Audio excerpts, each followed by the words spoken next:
The Eternity Mirrors. Episode 1. The Forgotten Fairground. Written by Rachael Farrimond. Narrated by Emily Wilden. Part 7. The library that took up the entire ground floor of the base, and several layers of the wings, was a labyrinth. The pathways between the stalls of bookshelves and archives were minimal. Nick was forced to sidle between several tightly placed shelves, having lost all sense of direction some way back. Fortunately, Jacob seemed to know where he was going. At the very least, Nick guessed they were making their way towards the source of the music that drifted towards them through the stacks of papers. It had been quiet at first, but was growing louder the closer they got. Nick could make out the occasional crackle in the sound as the needle scraped across the vinyl groove. It sounded like a very old recording of a jazz orchestra. Nick didn't know the piece at all, but it was pleasant enough to listen to. At last, they reached the center of the library, and the cramped shelves opened to a clearing filled with desks and lamps. A large cabinet, presumably housing thousands upon thousands of indexing cards, stood to Nick's left. On top of it was the gramophone, its trumpet speaker pulsing out the music that had guided them in. Only one of the desks was occupied. An old man sat in a red leather high-back chair. He was hunched forward, poring over whichever tome he had selected from the surrounding archives. He did not look up as Nick and Jacob approached. Nick took in the old man's appearance as he drew closer. The man looked in his late 70s at least. His grey hair was messy and unkempt. It looked like it was long overdue for a cut. But the man obviously had more urgent matters to see to. The clothes he wore were old, not just well worn, but old-fashioned. The trousers and jacket were tweed, and looked as if they had been made in the early 20th century for a gentleman heading out on a country retreat. The silver chain of his pocket watch dangled from the jacket's breast pocket. It was tarnished, and looked as if it had been beaten and bent back together on more than one occasion. Finally, the man looked up, and Nick was met with a pair of bright grey-green eyes that looked to have more life in them than the rest of him combined. A smile spread across the old man's face upon seeing Nick. It was a warm, welcoming smile, but the glint in his eyes made it just a little bit more menacing. Nick felt himself on edge at the expression. "Ah," the old man said, sitting back in his chair. "You must be our newest recruit." Nick smiled thinly. "I must be," he replied. "Alistair, this is Nick," Jacob said by way of introduction. "Nick, Alistair." Nick was unsure whether he should offer his hand, so settled for a polite nod. "And where do you come from?" Alistair asked. Nick was keenly aware that the old man's gaze had not left him since he had looked up. 2165270 Alpha, Jacob replied for him. He ran into Megan. At the mention of the number, Alistair's face lit up even further, as if a great puzzle had been solved before his eyes. "Really?" he said in awe. "How interesting." He gestured to Nick and Jacob for them to pull up a chair each. As they did so, Alistair tidied some of the papers in front of him. "Tell me, Jacob," Alistair began as they all settled. "Was Megan able to complete her errand before this unfortunate incident?" Nick's attention shifted to Jacob, whose back stiffened at the question. A look of indignation spread over his face. "That errand, whatever it was," Jacob said calmly, "is what set the shadow after her in the first place." Nick had no idea what they were talking about. He tried his best to keep up with them. "It was very important," Alistair said. "Perhaps Imogen could—" "Imogen is a little preoccupied trying to save Megan's life right now." The indignation in Jacob's expression had by now made its way into his voice. Alistair waved him off. "The Shoners can handle that. I need—" "Forget it," Jacob interrupted. "No one is going anywhere until Megan is out of the woods. Whatever you sent her there for can wait." They stared each other down for a few moments. The only sound in the library was the soft hiss of the record spinning around, having come to the end of its set. At last, Alistair's face softened a little. His expression was controlled as he gave a small, submissive smile. "You're right, of course," he said smoothly. "Megan comes first." He stood from his chair and headed over to the gramophone. As he turned the record over and it started playing again, one of the papers on the desk caught Nick's attention. It looked like a very old scientific journal. It was open at an essay dated July 1924, entitled "The Mirror Effect" by Dr. Horatio Kaner. As Alistair came to sit back down, Nick read the opening sentences of the essay. "According to modern quantum mechanics, there is an infinite number of realities, each diverging from the choices we make. These realities, though intrinsically connected, are entirely separate from one another. They cannot be accessed." Nick couldn't help wondering what this Dr. Kaner would make of where he was sat right now. "Is that so?" Alistair's voice cut through Nick's thoughts. He looked up, realizing a conversation had carried on without him as he was reading the essay. "I'm sorry?" he asked, not knowing what exactly was so. "I was telling Alistair how Megan ran into you at the mirror," Jacob explained. Nick nodded as he caught up with them. "What were you doing there?" Alistair asked. "I thought the fairground was derelict in that particular version." "It is," Nick replied. "I was running." "From what exactly?" Alistair's forehead creased. "From nothing," Nick said, feeling he was missing something. "I was just running." Alistair's expression still looked confused. "You know," Nick tried to explain, "for exercise."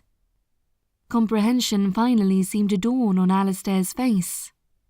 "I remember when exercise meant taking a walk in the countryside," Alistair mused. "How the pace of life has quickened." Nick glanced at Jacob, hoping he was following what the old man was saying.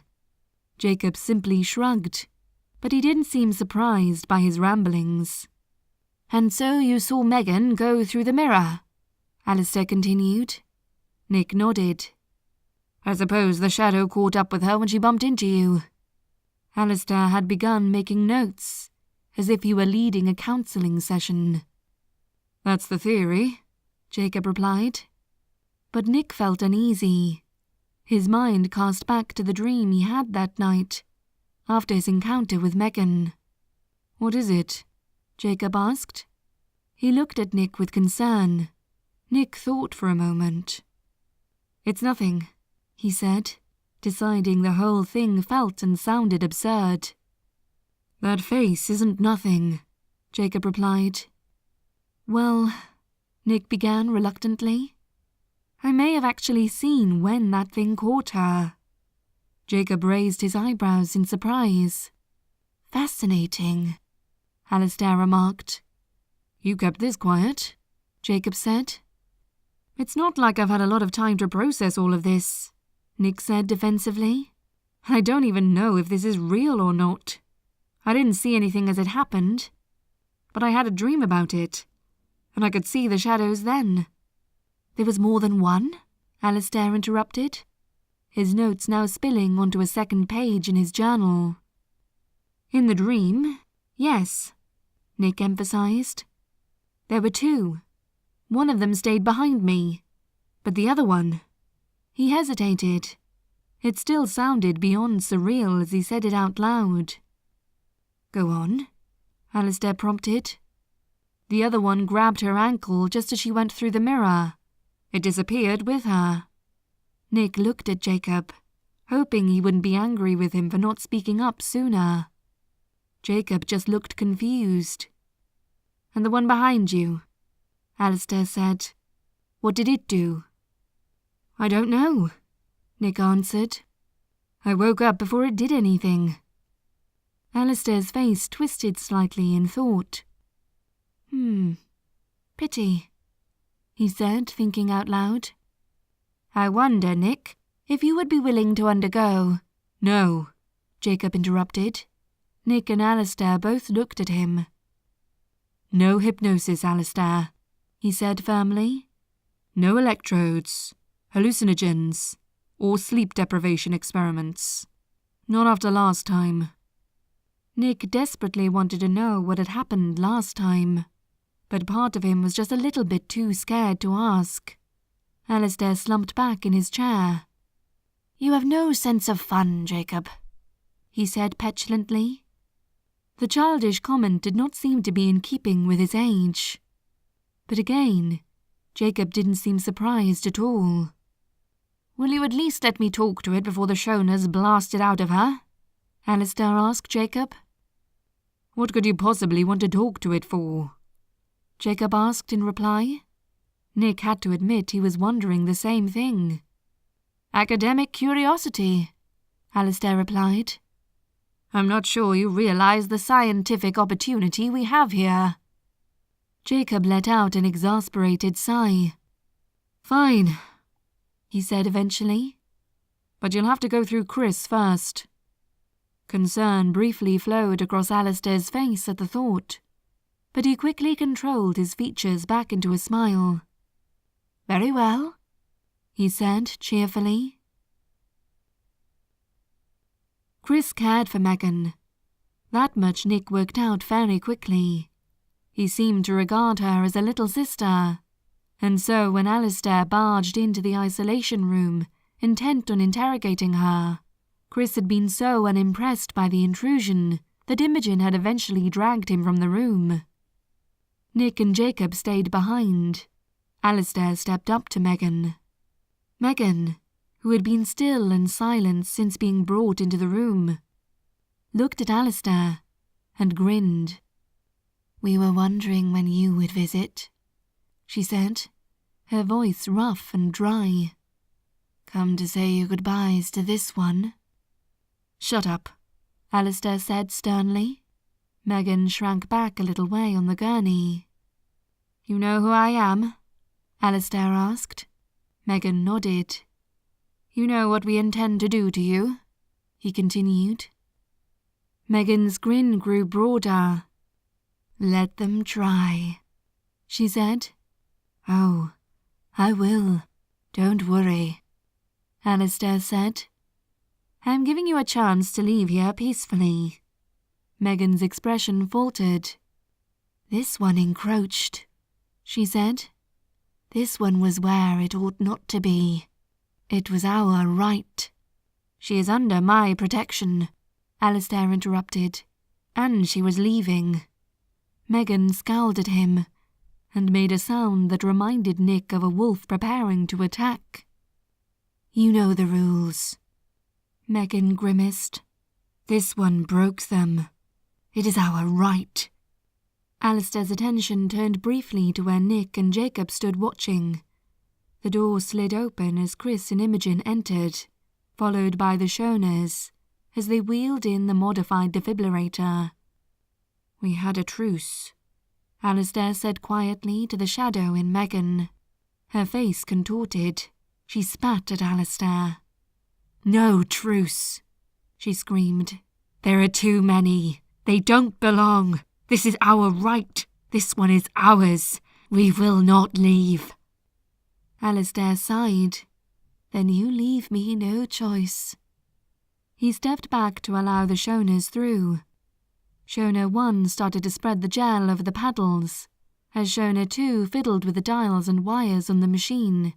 Megan eyed them with nervous suspicion. "Others will come," she said apprehensively. "If you kill us, we won't hold back any more." "Good," Alistair said resolutely. "It's time we ended this." "You will lose," Megan promised. "They will fall, and you with them." Nick glanced around at the others in the room. None of them seemed to show any sort of understanding to what Alistair was saying, but then they also didn't show concern. He turned back to Alistair as the flicker of a smile darted across his face. "We'll see," he said in reply to Megan. He stepped away from her and turned to the Shoners. "Get it out of her." Shona 1 approached with the paddles. "And be careful not to touch her skin," Alistair warned. Shona 1 nodded. Her own hands were already gloved as she adjusted Megan's clothes and manoeuvred the paddles into position. Megan tried to flinch away from her, but the restraints held her tight. "Ready?" Shona 2 asked. "Ready," Shona 1 replied. "Charging." Shona 2 powered up the defibrillator. A high-pitched whine emitted from the machine as it drew in power. "Now!"